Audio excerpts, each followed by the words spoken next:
Hello बच्चों, स्वागत है आप सभी का आपके अपने YouTube channel Rakesh Navodaya online classes में। बच्चों, मैं अपने विद्यालय the ER can Suman school में नवोदय सैनिक आदि के बच्चों को ऑफलाइन तो पढ़ाते हैं, परंतु आज आप सभी बच्चों को मैं ऑनलाइन क्लासेस भी देने जा रहा हूँ। बच्चों, आज के इस वीडियो में हम संख्या और संख्या पद्धति के बारे में पढ़ने वाले हैं। संख्याएं कितने प्रकार की होती हैं, संख्याओं को हम कैसे पहचानेंगे, जैसे कि प्राकृत संख्या क्या है, पूर्ण संख्या क्या है, पूर्णांक संख्या क्या है। इन सभी के बीच बच्चों के अंदर बहुत सारे डाउट्स हैं। बच्चों,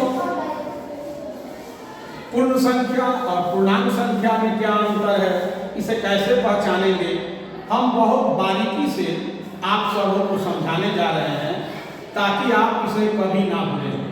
तो चलिए एक एक करके हम सभी प्रकार की संख्याओं के बारे में देखेंगे। संख्या और संख्या, सबसे पहले हम लोग प्राकृत संख्या की बात करते हैं। प्राकृत संख्या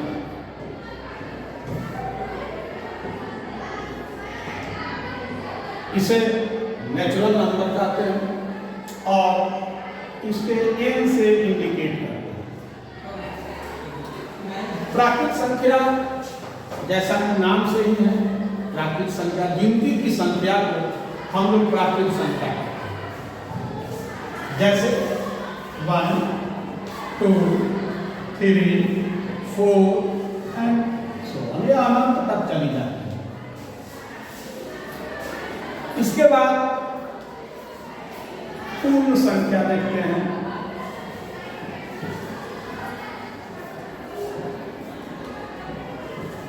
पूर्ण संख्या इसे हम लोग होल नंबर कहते हैं। इसमें 0 से शुरू करते हैं संख्या को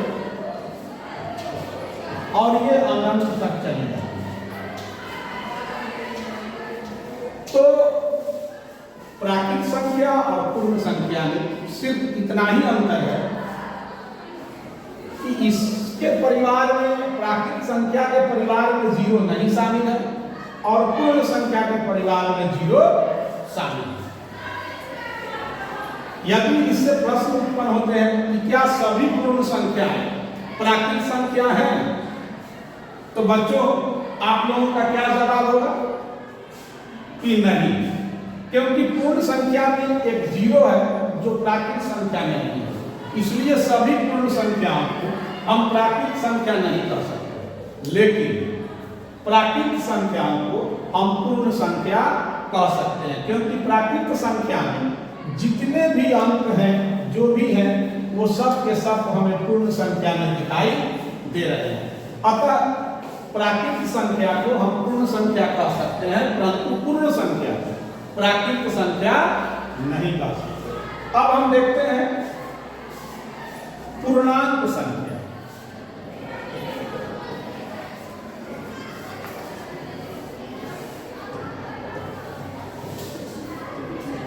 पूर्णांक संख्या, तो पूर्णांक संख्या जो है इसको इंटीजर बोलते हैं। ये यहां एक 0 ले लें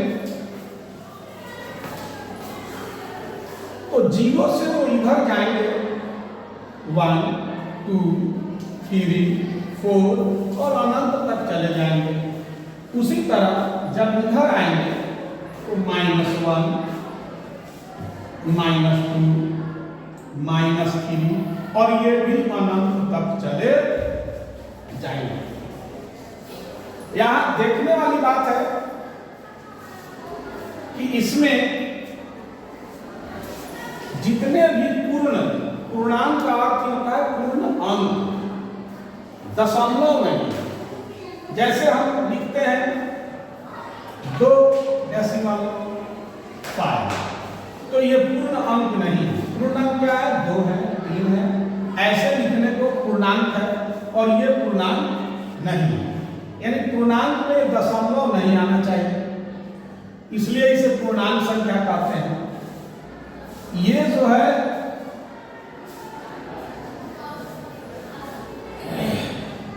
ये जीरो के इधर भी अनंत तक जाएगा और जीरो के इधर भी अनंत तक जाएगा। जो जीरो के इधर होंगे ये होंगे धनात्मक और जो जीरो के इधर होंगे ये होंगे ऋणात्मक।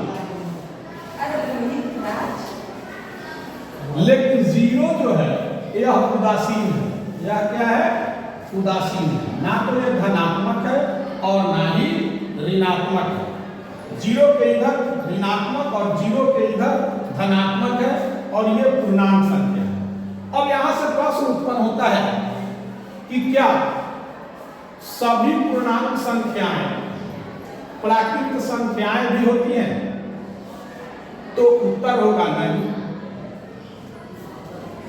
क्योंकि प्राकृत संख्या में सिर्फ पॉजिटिव धनात्मक संख्याओं को लिया गया है, ऋणात्मक को नहीं लिया गया है, जीरो को नहीं लिया गया है। इसलिए सभी पूर्णांक संख्याएं प्राकृत संख्याएं नहीं है। परंतु यदि प्रश्न होता है कि क्या सभी, तो आप देख सकते हैं कि प्राकृत संख्या में जो भी अंक लिखे गए हैं वो सभी पूर्णांक संख्या में भी दिख रहे हैं। अतः हम कह सकते हैं कि सभी प्राकृत संख्याएं पूर्णांक संख्याएं हो सकती हैं। लेकिन क्या पूर्णांक संख्याएं पूर्ण संख्या है?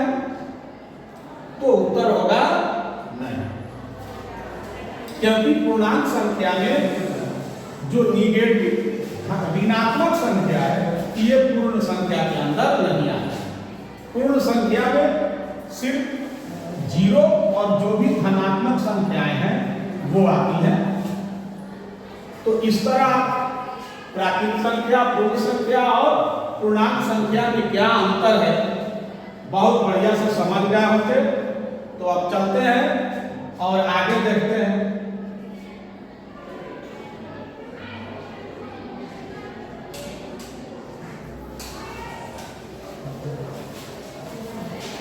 सम संख्या, ये तो लगभग सभी बच्चों को ध्यान में रखते हैं। सम संख्या तो जो संख्या दो से विभाजित होने वाली है, जो भी संख्याएं दो से पूरी पूरी कट जाएंगी, बट जाएंगी, उन सारी संख्याओं को हम लोग सम संख्या कहते हैं। इसे इंग्लिश में इवन नंबर बोलते हैं। 2, 4, 6, 8, 10 और ये भी अनंत तक चलते हैं। अब यदि पूछा जाए कि क्या अभी सबसे बड़ी प्राकृत संख्या क्या होगी, तो ये निश्चित नहीं किया जा सकता है। उसी तरह सबसे बड़ी पूर्ण संख्या निश्चित नहीं किया जा सकता है। सबसे बड़ी सम संख्याएं निश्चित नहीं हो सकती हैं। पूर्णांक संख्या में सबसे बड़ी पूर्णांक संख्या निश्चित नहीं कर सकते और सबसे छोटी पूर्णांक संख्या भी निश्चित नहीं कर सकते, क्योंकि वह ऋणात्मक में भी अनंत तक जाती है और धनात्मक में भी अनंत तक जाती है। तो दो से पूरी पूरी विभाजित होने वाली संख्याएं यहां दिख रही है और यही सम संख्या कहलाती है। इसके बाद बारी आती है विषम संख्या। तो ऐसे भी सम का विपरीतार्थक है विषम। तो इसका परिभाषा भी इसके उल्टा होगा। सम संख्या में कहेंगे कि जो संख्याएं दो से पूरी पूरी विभाजित होंगी उसे सम संख्या कहेंगे, और जब विषम की बारी आएगी तो लिखेंगे कि दो से पूरी पूरी विभाजित न हो सकने वाली सभी संख्याओं को हम लोग विषम संख्या कहेंगे। और ये है 1, 3, 5, 7, 9, 11 और ये ऐसे ही बढ़ते चले जाएंगे। 2 से जिसमें भाग न लगे वो सभी विषम संख्याएं हैं। अब बारी आती है अभाज्य संख्या। अभाज्य संख्याएं,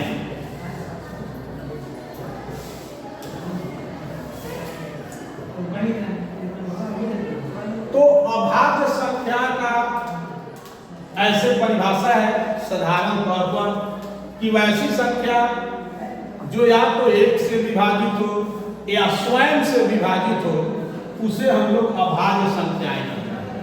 या आप कह सकते हैं कि वैसी संख्याएं जिसके केवल और केवल 2 ही गुणनखंड हो, 2 ही अपवर्तक, जैसे 2, 3, 5, 7, 11, 13 और ये ऐसे ही बढ़ते चले जाएंगे, ये भी अनंत तक जाएंगे।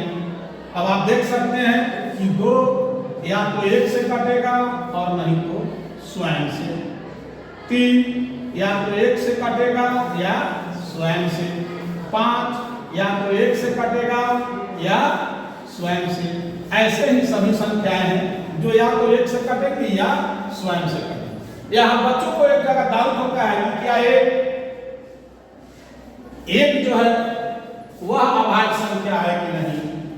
तो 1 के बारे में आप यहाँ देख सकते हैं कि 1 अभाज्य संख्या नहीं है, क्योंकि 1 का केवल और केवल एक ही गुणनखंड है। 1 केवल 1 से कट सकता है, इसके अलावा किसी से नहीं कट सकता है, तो इसका गुणनखंड केवल 1 है।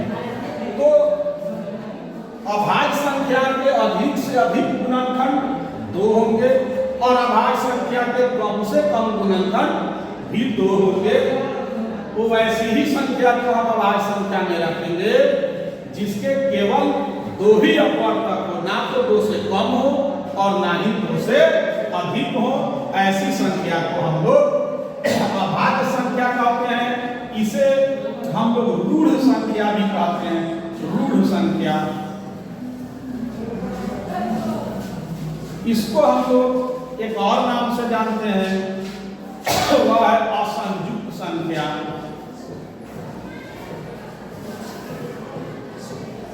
इतने नामों से हम इसे जानते हैं। अभाज्य संख्या कहिए, रूढ़ संख्या कहिए, असंयुक्त संख्या कहिए, इन सब का मतलब एक ही है कि वैसी संख्या जिसके केवल और केवल 2 ही अपवर्तक, ना 2 से कम हो और ना ही 2 से अधिक हो। अब हम लोग आगे बढ़ते हैं।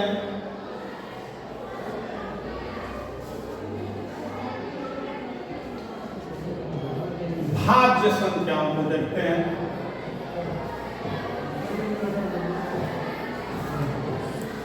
भाज्य संख्याएं,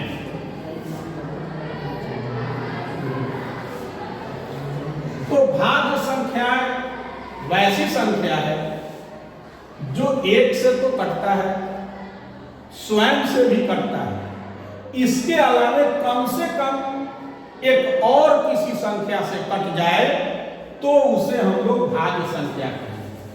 कहने का मतलब यह है कि वैसी संख्याएं जिसके 2 से अधिक अपवर्तक हो, मतलब 2 से अधिक गुणनखंड हो, उन सारी संख्याओं को हम लोग भाज्य संख्या कहते हैं।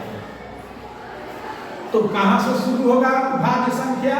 तो सबसे छोटी भाज्य संख्या होगी 4, उसके बाद 6, 8, 9, 10, 12 और ऐसे ही आगे बढ़ते चले जाएंगे।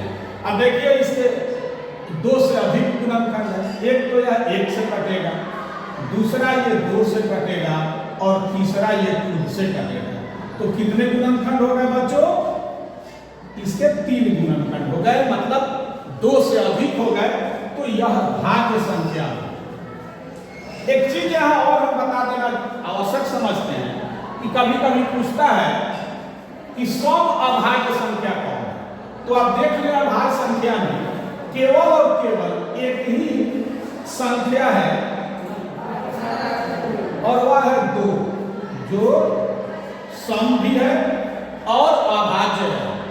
इनको छोड़ दिया जाए तो बाकी के जितने भी संख्याएं हैं वो सभी विषम है। क्या है?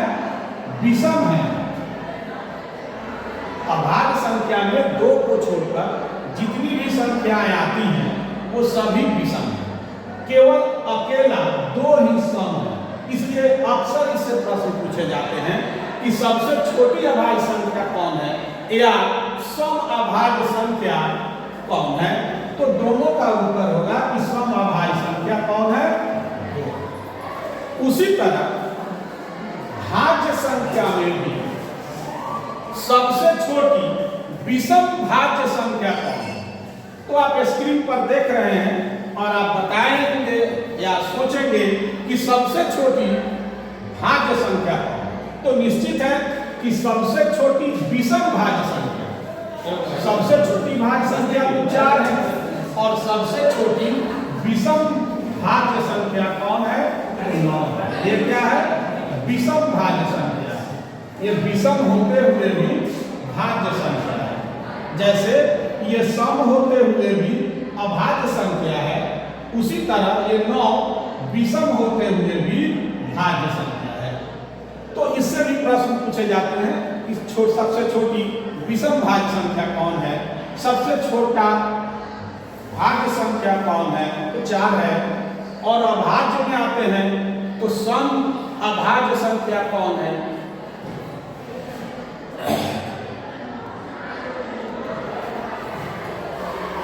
तो हम अब आगे बढ़ते हैं। भाज्य संख्या आप लोगों ने देख लिया कि भाज्य संख्या किसे कहते हैं। इसका दूसरा नाम है यौगिक संख्या। यौगिक संख्या भी इसको बोलते हैं। और इसे हम लोग संयुक्त संख्या भी कहते हैं। क्या कहते हैं? संयुक्त संख्या।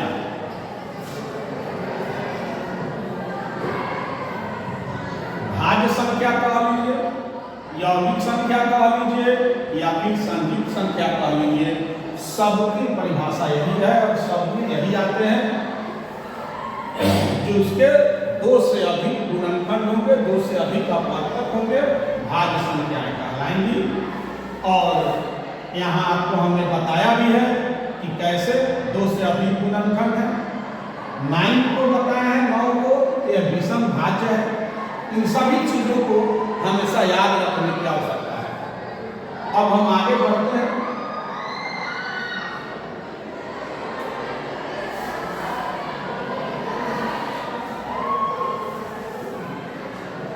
और परिमेय संख्या को देख लेते हैं। परिमेय संख्या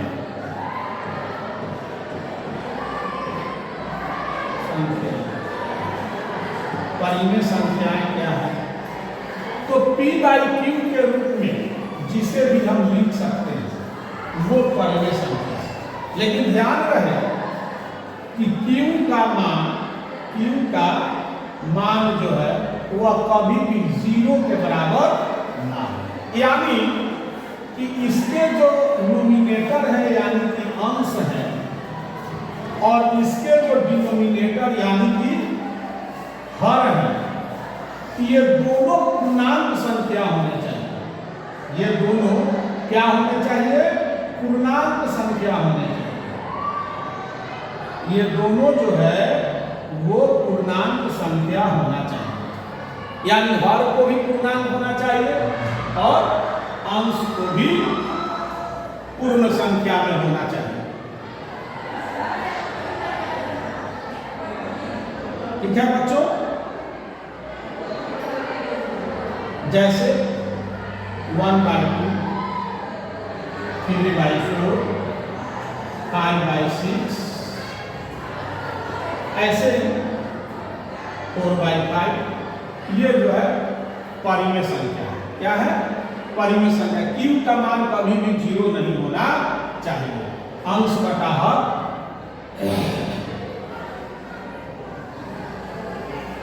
ऊपर वाले को अंश कहते हैं, नीचे वाले को हर कहते हैं। तो ये अंश बटा हर के रूप में जो भी रहेगा उसको हम लोग पूर्णांक परिमेय संख्या कहेंगे। जो भी अंश बटा हर के रूप में रहेगा वो परिमेय संख्या। तो बच्चों अब आगे बढ़ाते हुए आपको हम अपरिमेय संख्या दिखाते हैं, पढ़ाते हैं। अपरिमेय संख्याएं।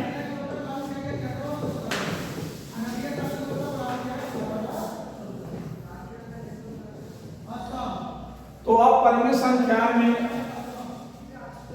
वैसी संख्या रूट के अंदर आती है जिसका वर्गमूल निकालने पर हमें दशमलव में आए और अंक अनंत तक आता चला जाए। जैसे √2, √3, √5, √7 ये सभी अपरिमेय संख्या है।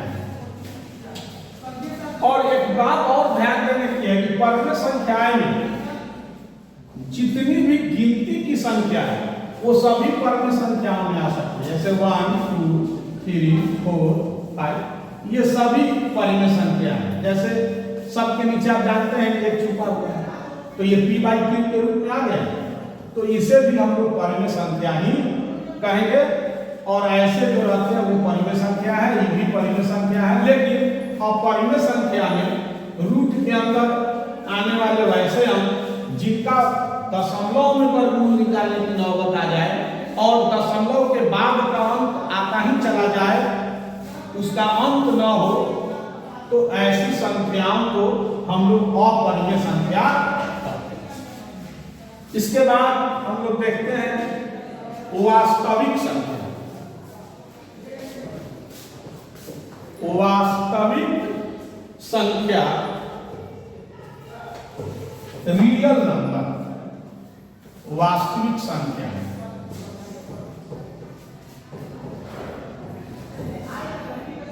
तो परिमेय संख्या, परिमेय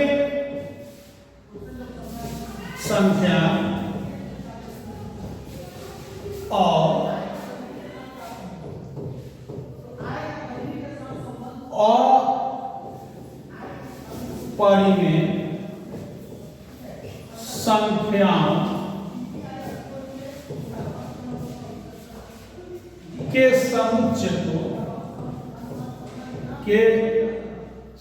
अपरिमेय संख्याओं के समुच्चय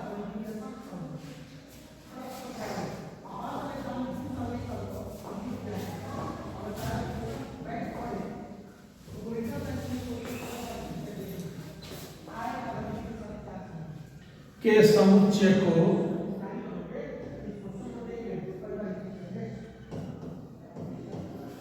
वास्तविक संख्या कहते हैं। वास्तविक संख्या कहते हैं। परिमेय संख्या और अपरिमेय संख्याओं के समुच्चय को वास्तविक संख्या कहते हैं। तो अब देख लें 1/2, 3/4, √3,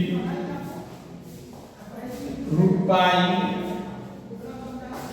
या सीधे पाई लिखा गया।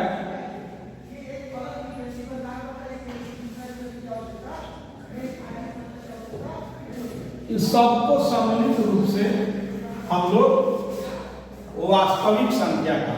सबको सम्मिलित रूप से हम लोग क्या कहते हैं? वास्तविक संख्याएं। बच्चों आज के वीडियो में अब इतना ही। इसके बाद नेक्स्ट वीडियो में आपको और भी प्रकार की संख्याओं के बारे में हम बताएंगे। आप लोग हमारे YouTube channel Rakesh Navodaya online classes को सब्सक्राइब करें, लाइक करें और ज़्यादा से ज़्यादा इससे लाभ उठाएं। और इसी शुभकामनाओं के साथ आज का यह वीडियो हम यहीं समाप्त करते हैं। जय हिंद।